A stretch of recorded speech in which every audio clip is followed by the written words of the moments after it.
अगं रडू नकोस, मुलगा आणि मुलगी तर सारखेच असतात. मला मुलगी झाल्याचे अजिबात वाईट वाटत नाही, पण माझ्या मुली या समाजात राहू शकतील का? त्यांना मी कसे सांभाळू, कसे वाढवू, या प्रश्नांनी माझे मन दुःखी होत नसून मला त्यांची चिंता सतावत आहे. तुझं मन अगदी बरोबर आहे. रोजच टीव्हीवर पेपरला वेगवेगळ्या बातम्या येतात आणि डोकं सुन्न होऊन जातं. होय होय, म्हणून तर या मुलींच्या माता मुलींना जन्म द्यायलाच घाबरत आहे. चला तर मग बघूया आपल्या मुली काय सांगत आहे, त्यांचे समाजातील अनुभव. मी समाजात वावरू कशी? मी समाजात वावरू कशी? मी रेल्वे बसने प्रवास करू कशी? मी शाळा कॉलेजला जाऊ कशी? समाजातील मुमुक्षु तंत्रांनी मला नको नकोशे केले आहे. पण लक्षात ठेवा या माझ्या माता भगिनींना, एक दिवस आमचा येईल, आम्ही या समाजाला धडा शिकवल्याशिवाय राहणार नाही. घाबरू नको, घाबरू नको आई, तू येऊ दे मला. एक दिवस असा येईल धडा शिकवीन समाजाला, धडा शिकवीन समाजाला, धडा शिकवीन समाजाला, धडा शिकवीन समाजाला. आजच्या ठळक बातम्या. कोलकाता येथे अर्जिकल मेडिकल कॉलेज व हॉस्पिटल येथे एका प्रशिक्षित महिलेवर अत्याचार. बदलापूर शहरातील सफाई कामगाराने केले 2 चिमुरड्या मुलींचे शोषण. मालेगाव तालुक्यातील डोंगराळ या ठिकाणी एका 3.5 वर्षाच्या मुलीवर अत्याचार व हत्या. बापरे, किती भयानक आहे ते सर्व प्रकार. अशा ऐकणा अनेक बातम्या आपल्या कानावर पडतात आणि डोकं सुन्न होऊन जाते. यासाठी आपल्यालाच हुशार व्हावे लागेल. हुशारच नाही तर आपले संरक्षण आपणच करण्यासाठी सक्षम व्हावे लागेल, प्रतिकार करावा लागेल. अरे पण आपल्यासारख्या मोठ्या मुली प्रतिकार करू शकतील? आत्ताच अगदी घडलेली मालेगाव तालुक्यातील घटना. ती 4 वर्षाची छोटीशी मुलगी काय प्रतिकार करणार? हो, हे बरोबर आहे. त्रिशा, त्रिशा उठ ना, तुला शाळेत जायला उशीर होतोय. हो आई, उठले. जा लवकर, आंघोळ करून घे.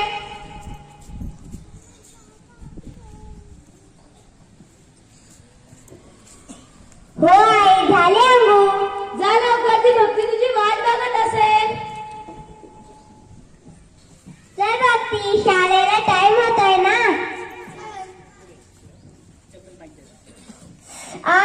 पायात काटा शिरला, मला चालता नाही येते. तुझ्या हळूहळू मी पुढे जाते. हो. धर बाळा, तुला चॉकलेट. नाही, माझ्या आईने अनोळखी माणसाकडून चॉकलेट घ्यायला नाही सांगितले. अरे मी तुझ्या मम्मीला ओळखतो, तुझ्या मम्मीचं नाव रोहिणी आहे ना. हो. धर चॉकलेट. चल, मी तुला कड्यावर घेऊन जातो.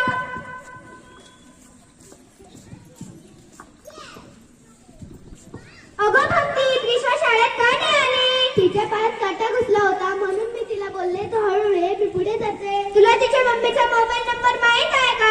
मला तिच्या मम्मीचा मोबाईल नंबर तर नाही माहिती, पण मला तिच्या घरचा पत्ता माहिती आहे. चल मग आपण तिच्या घरी जाऊ.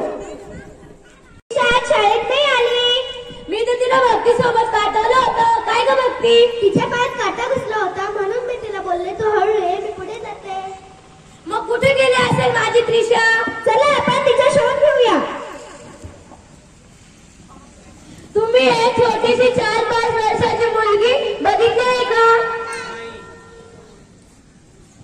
तुम्ही एक 4-5 वर्षाची छोटीशी मुलगी बघितली आहे का? तुम्ही 4-5 वर्षाची छोटी मुलगी बघितली आहे का? मग कुठे गेली असेल माझी त्रिशा? चला आपण पोलीस कंप्लेंट करू. साहेब, एक 4-5 वर्षाची छोटीशी मुलगी हरवली आहे. चला आपण तिचा शोध घेऊया. मी दुसऱ्या पोलीस स्टेशनला पण फोन करतो. हॅलो, हा साहेब, ती छोटीशी 4-5 वर्षाची मुलगी हरवली आहे. तुम्हाला जर ती कुठे भेटली तर तिचा शोध घ्या. मी तुम्हाला तिचा फोटो टाकतो. चला आपण तिचा शोध घेऊया.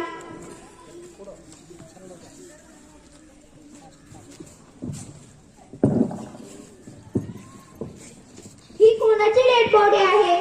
चला आपण बघूया.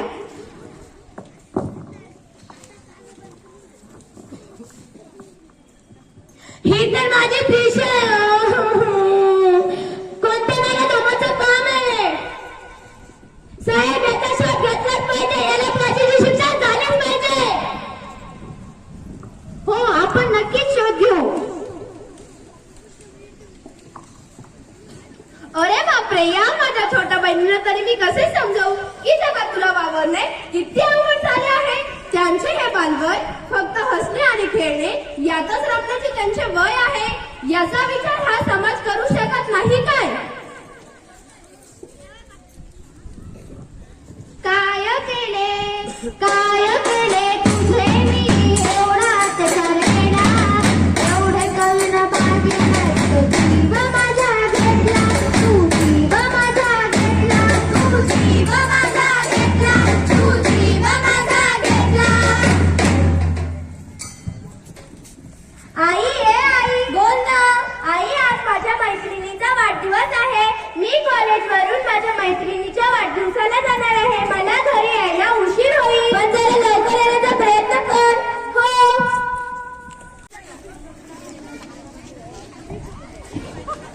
चला आता कॉलेज सुटले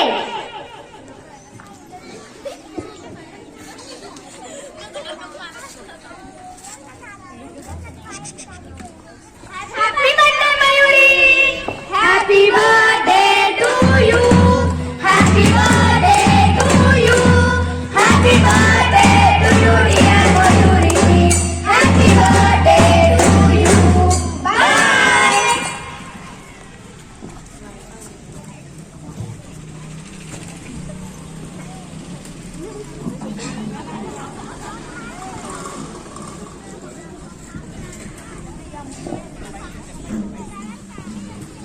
अरे बापरे काय झालं माझी सायकल तर पंक्चर झाली रस्ता पुन्हा